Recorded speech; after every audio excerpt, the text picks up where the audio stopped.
All right, everyone. Hello, everyone. I'm Kevin Hunting. I am an ICF professional certified coach who works at really the intersection of life and leadership. I support individuals as well as organizations to lead with greater compassion, clarity, and confidence. And I'm also the founder of the Human Summit, which is taking place this November, which is really a movement and a summit that's focused on building a kinder, more conscious and connected world. And I'm also here with my co-founder, Michael Neece. So I'd love for you to just share a little bit about yourself before we get started. Hey, everybody. Thank you very much, Kevin. Yeah, the work that I do is as a business consultant. I infuse kindness-based strategies into teams to make them stronger and more robust so that if you're part of the C-suite, what you will love to hear is that I work on things like efficiency and productivity and innovation. And if you're anybody else in the company, it just means that your workplace is more pleasant, you feel more connected, you feel like you're living your purpose and you are living your values. And I think that's one of the reasons why Kevin and I are partnering up on the Human Summit. Thank you so much again for letting me be your co-founder to that because just the idea that we are infusing the world with more kindness and more connection at this particular time and place, it's desperately needed. Absolutely. And that's a nice lead in for today. Like today's conversation is deeply meaningful, not just as a coach, but as a human being. And I know we both agree with that. We're really going to be diving into the journey of Michael, a father, and his relationship with his transgender daughter. Why? Because these types of conversations really matter. And they need to be happening more often. I really think that they help us expand our empathy. They can challenge some of our assumptions that we may have. And it really helps to model, I think, what it looks like to lead with greater kindness and love, especially again in these moments of change and vulnerability that so many of us are experiencing, whether it's because we have maybe our own trans child or within so many other things that many of us are managing in this life and in this world. So here's I was startled to learn a few of these stats about I would call it trans kids or trans adolescents. And I thought maybe, many of you would be interested, but there are 1.6 million teens who are age 13 plus that identify as transgender. It's interesting that within that, 39% identify as a transgender women and about 36% identify as transgender men. Um, and as many of you, if you're close to this subject, would know or should know, is that suicide attempts and mental health issues are disproportionately high, with over half of transgender and non-binary youth having considered suicide within the past year. And that's alarming that many of these individuals who find themselves in situations where they don't have support or lack that support even from people that are supposed to be loving them, like parents, either close family members, can really find themselves in these really serious situations. And again, every human life has value. That's my perspective. So we're going to jump in, Michael. I can't wait to hear more about just your experience. And my first question is, can you take us back to that moment when your daughter came out to you? And just share what was going through maybe your heart and your mind in that moment. Yeah, the moment I remember quite clearly, I had heard murmurings, some whisperings that maybe there was something that she needed to tell me, to talk to me about, and that had been going on for a few months. And finally, we were on a walk around a lake that's behind her apartment. I should say that at the time she was 21. So we were walking around that lake and she just stopped me and she said, Dad, I really need to tell you something and I'm just terrified to tell you. And I said, Well, anything that you tell me is going to be important for me to know. So fire away. What is it? What's going on? And she blurted it out. I've always felt, and this is not exact quote, but I've always felt like I've been in the wrong body, and I feel like I am a woman. And so I am a what you would call transgender person.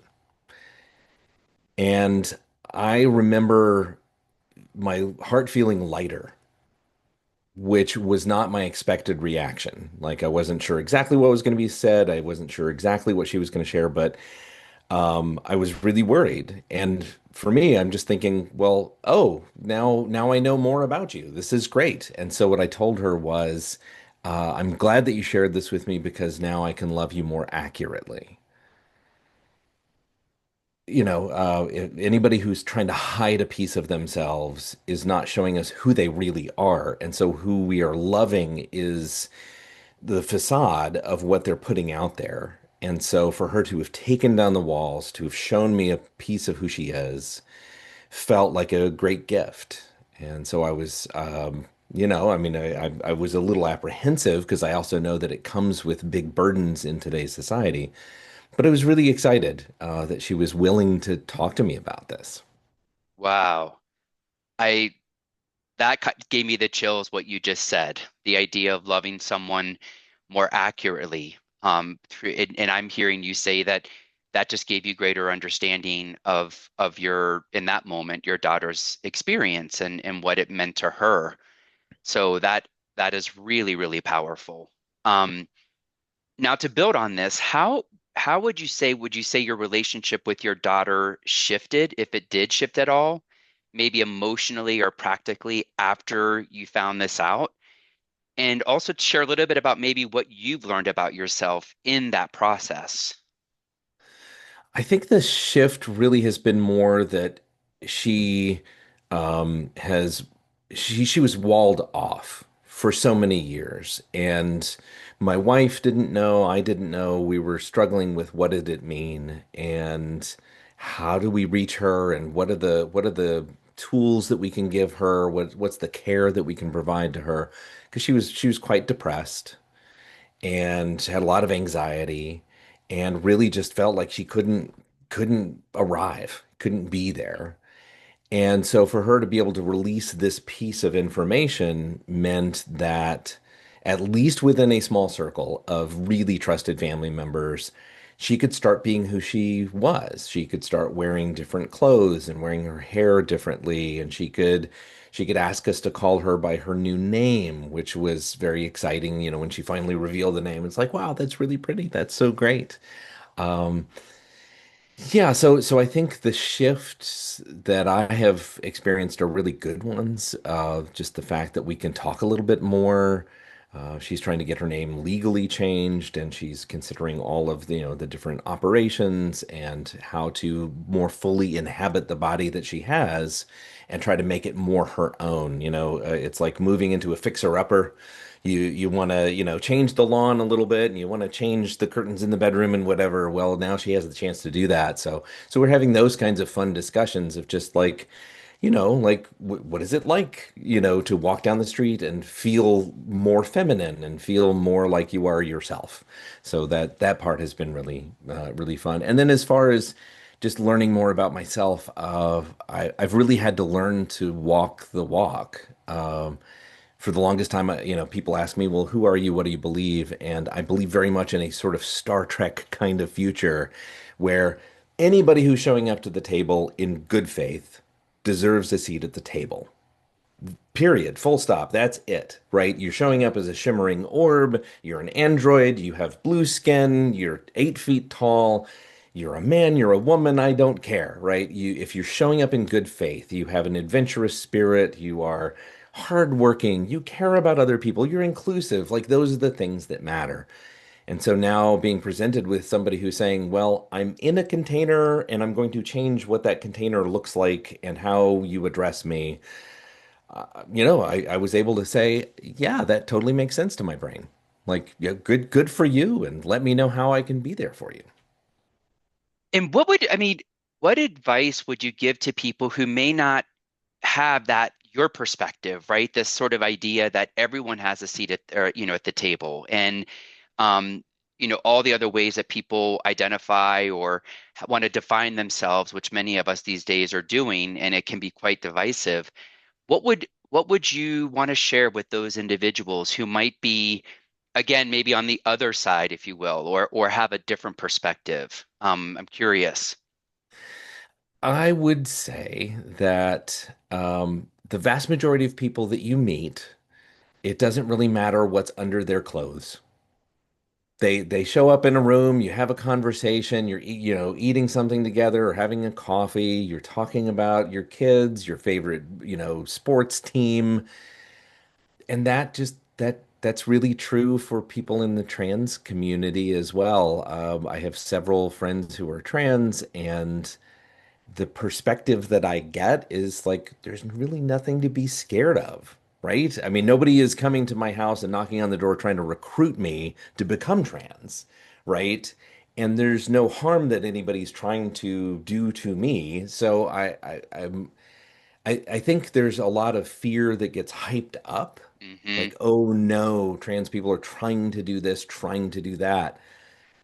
Really? I've never seen that. I've never had the experience of somebody who's trans try to be pushy and trying to make me think something, believe something, eat a new food, listen to me. Like I'm not being pushed in any direction. It's so I would say that my daughter is not scary. She enjoys Markiplier, the social media influencer who does these great videos. She enjoys music by Joji. She enjoys walking out in nature. I mean, if you met my kid and had no idea that she was trans, you just meet her and she's a daughter. She's a lady that you just met. You'd be pretty entranced by her. She's great.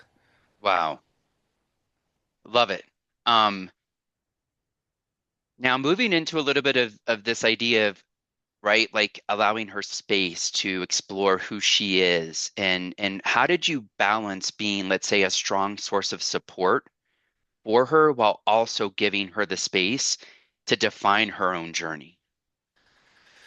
Oh man, I think as an ally, because I'm an ally to so many different communities, I think the smartest thing that you can do is kind of take a step back and listen.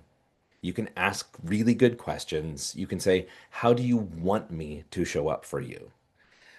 Because for me to just step in and just assume that I know the right Mhm. solution is never going to go well for anybody, no matter how good my intentions are.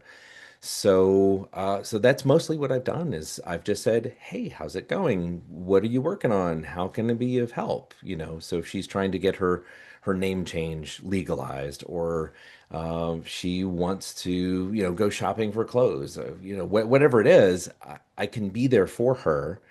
And I think the other piece in all of it is if she's not around and Mhm. somebody has all of these questions about her, that's where I can really also be a great ally and to say, in certain cases, I don't know, you should ask her.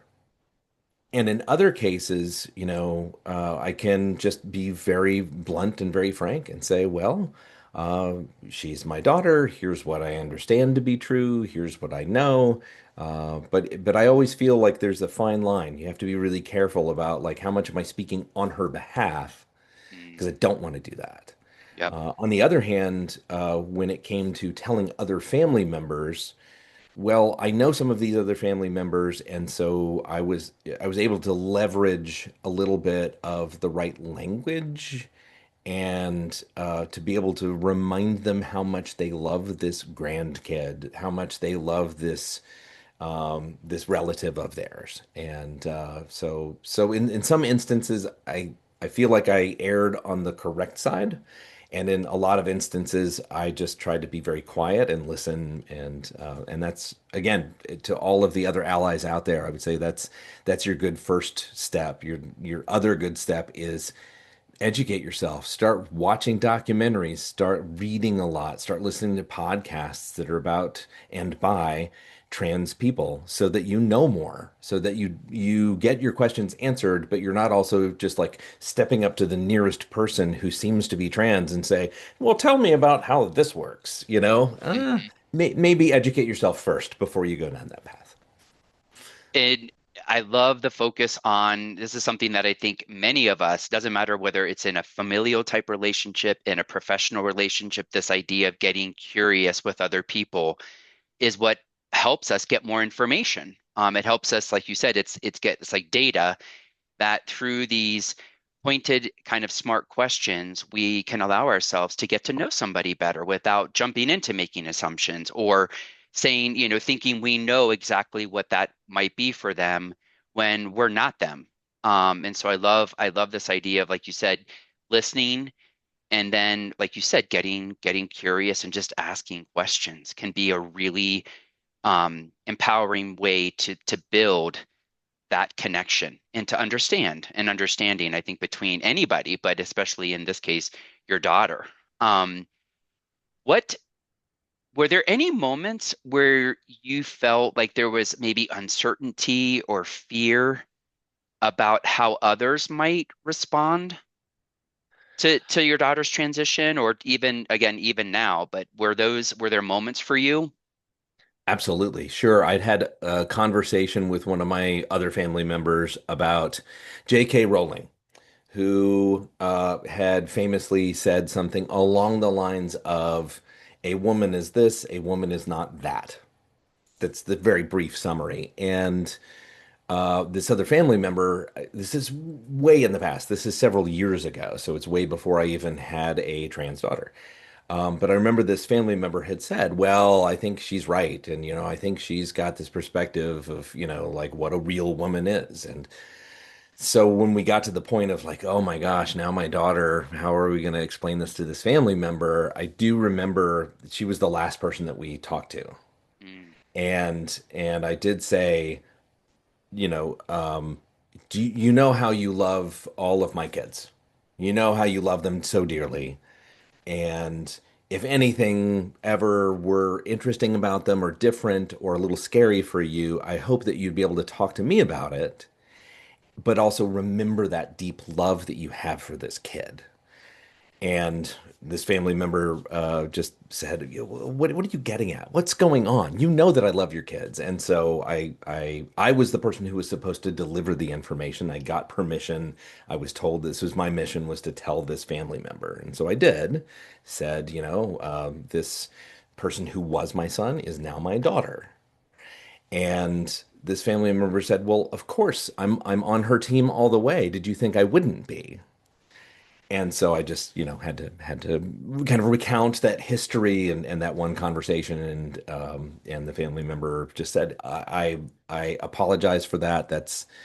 I can absolutely see how that's not it's not appropriate for anybody to comment on somebody else's experience, right? Like getting inside of your head, Kevin, if I were to say, well, I'm going to speak on your behalf, man, I am now stepping out into some dangerous places because it's better for me to ask than it hmm is for me to assume things and start telling people, well, this is what Kevin thinks, and this is why Kevin is the way he is. Like, good God, how could I ever be the person to be your mouthpiece? That's crazy.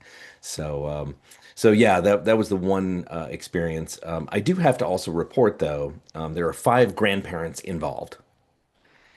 And all five grandparents have said that they are 100% behind my daughter and her transition, and they love her dearly, and they will have questions. They're of a completely different generation. This is not something that's been on their radar. So, hmm but they're 100% behind her, and they love her. And I found that to be stunning and very exciting for my daughter and for all of us. Yeah, I don't know how common that is, but definitely how beautiful to have the support, like you said, of what would be, grandparents, et cetera, and for them to be fully behind supporting her. That's really powerful. Yeah. What what would you say you've learned about unconditional love and acceptance through supporting your daughter? Oh, the unconditional love piece is easy when nobody's challenging it. Mm. I Tell think me, when some people have approached me and said, "Well, don't you feel like you've been robbed of a son?" or um, "Aren't you just scared? Maybe you can talk her back into something else."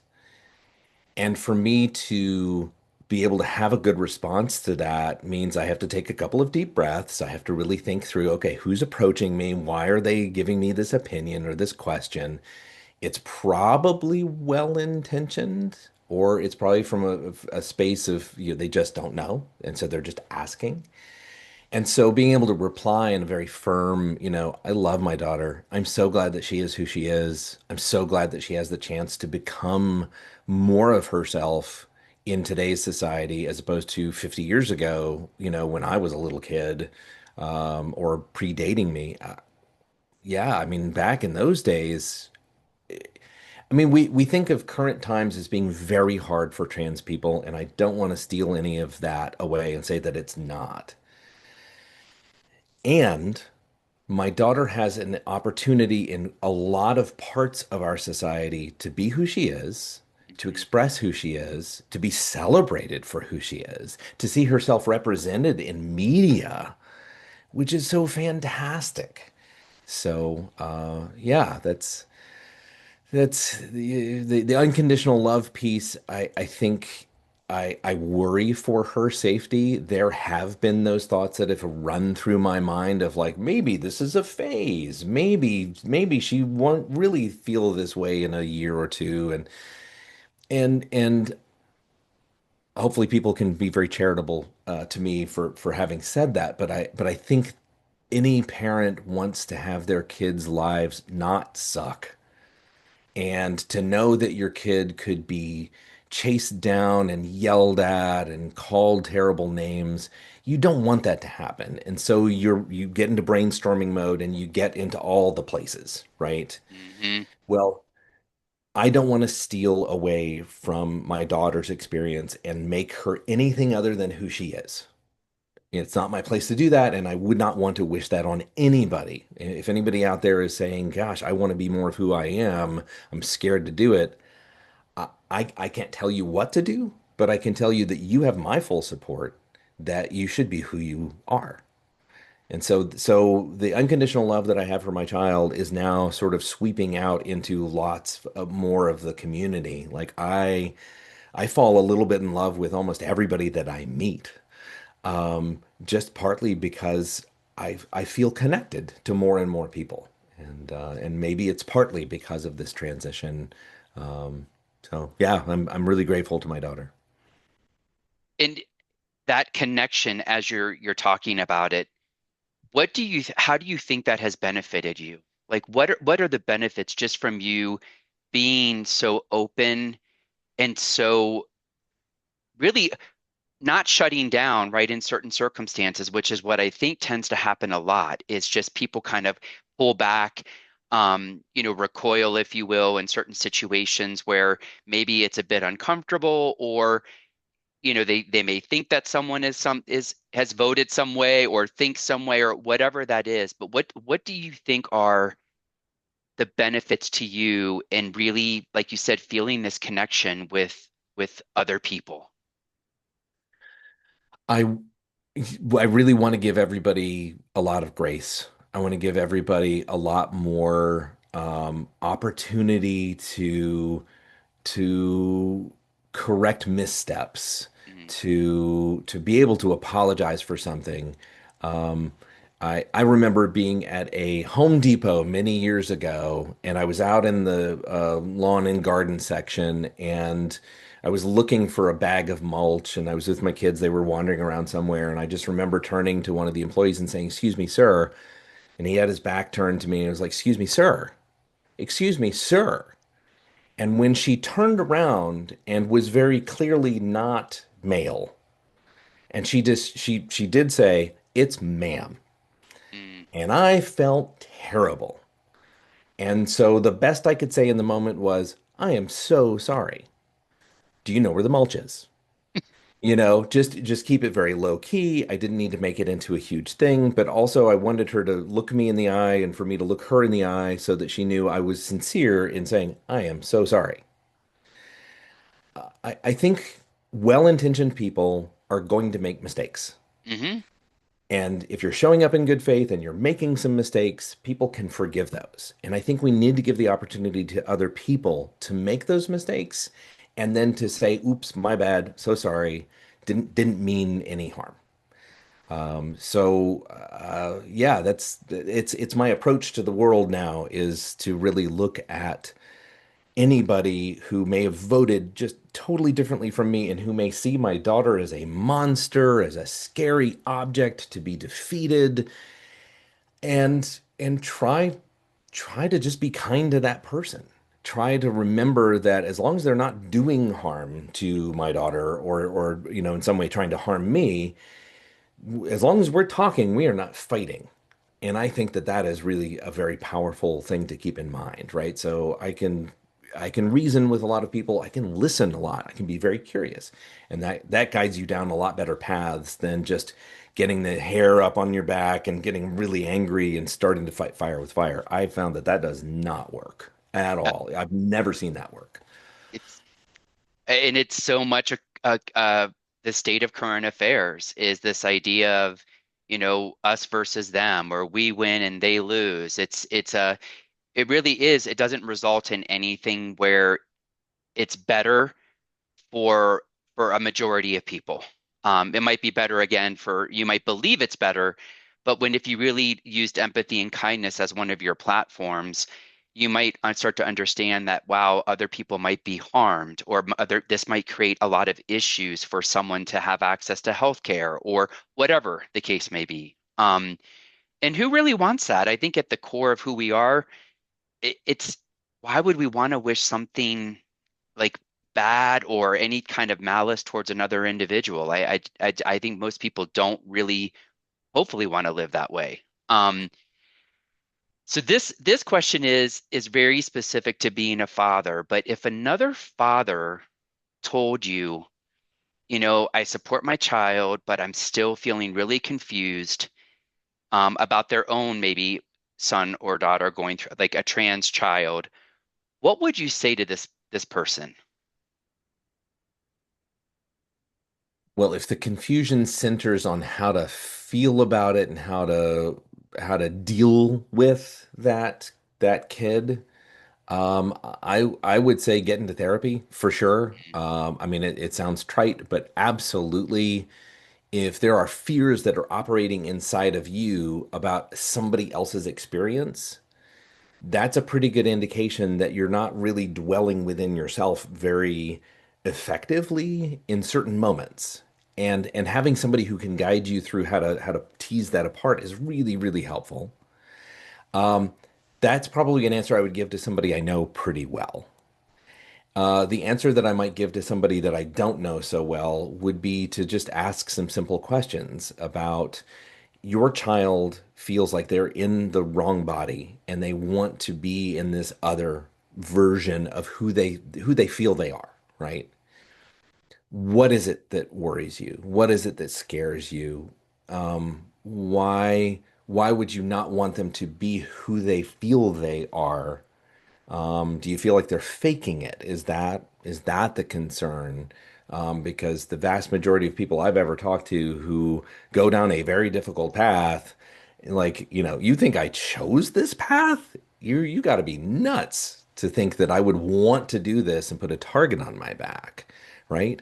And so that would be my thought to talk to the other father. And if it's that whole, well, I always looked forward to having a son and now I don't have a son, or I always really loved having a daughter and now suddenly I have a boy. I don't know how to deal with that. Um, I would say spend time with that kid.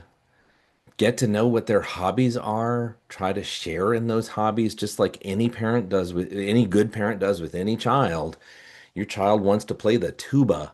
Man, go listen to their tuba concert, They want to learn about insects. They want to collect them and mount them and try to understand, what the appendages are. Like, go do that. But but by spending time with them, you're building these great memories of time together, and you're learning more about them. And at some point, that light bulb is going to click on, and you'll say, "Oh, they're just trying to be who they are." Hmm. And at that point, then the love kicks back in and you go, "Oh, now I don't have to be so scared." Wow. Um, we're kind of coming towards the end of this in terms of the questions that I have, but is there anything else that you would like to share? Like, is there anything that just comes to mind that you would like to share with either parents, allies, etc., about just loving and supporting a trans child? Show up. Just keep showing up. I can't emphasize that enough. It can feel really lonely and scary for that kid. Now, my kid is now 22, um, and and even for somebody who is that much of an adult, it's still a scary time. So being there with them and making those bonds is huge. Even if you don't know what to say, be there. Make them a plate of food. Ask them what they want to do and try to do those things. But I think showing up is like the number one cure for a lot of things because you quoted what the suicide rates are right now, and those are real. It's it can be a very scary time for somebody to come forth and say, I am this thing that Mhm. society really reviles from and really does not like. Um, for anybody who's out there who is considering declaring that you are trans, who wants to try to be more of who you are, there are tons of resources out there. But I will speak for myself. You can reach out to me. I'm happy to have conversations with you, to point you to resources. There are probably things that are more local and easier for you to get to than just reaching out to me. But you have people who are going to be great fans of you. So go be you. This is the one great experience that you can have, and you can contribute something amazing to this universe. So don't hide it. Beautiful. Likewise, I'm here for anyone. I know in my experience, of course, I've had a lot of different experiences like Michael in terms of having trans friends, um, being really a part of the community myself. So it's something that I think, like you said, it's such an individual journey. But know that there's support out there. And so, in closing, I'd love to, if you're seeing this on the replay, just thank you for joining us in this really honest conversation. Also, we both would love to hear what resonated with you if you're seeing this. Either drop us a comment where you see it in social media, or just share your own experience, or even ask a question if you'd like. Um, Again, Michael and I are open to also connecting, so you can reach out to us directly. We're both on LinkedIn. I think, yeah, we're both on Facebook. So if you just search for us by name, you'll find us, and we're here for you. So we really appreciate you being here. And thank you, Michael, so much for really sharing your story. Well, thank you so much for having the discussion. I think it's one of the most important ones we can have these days. All right.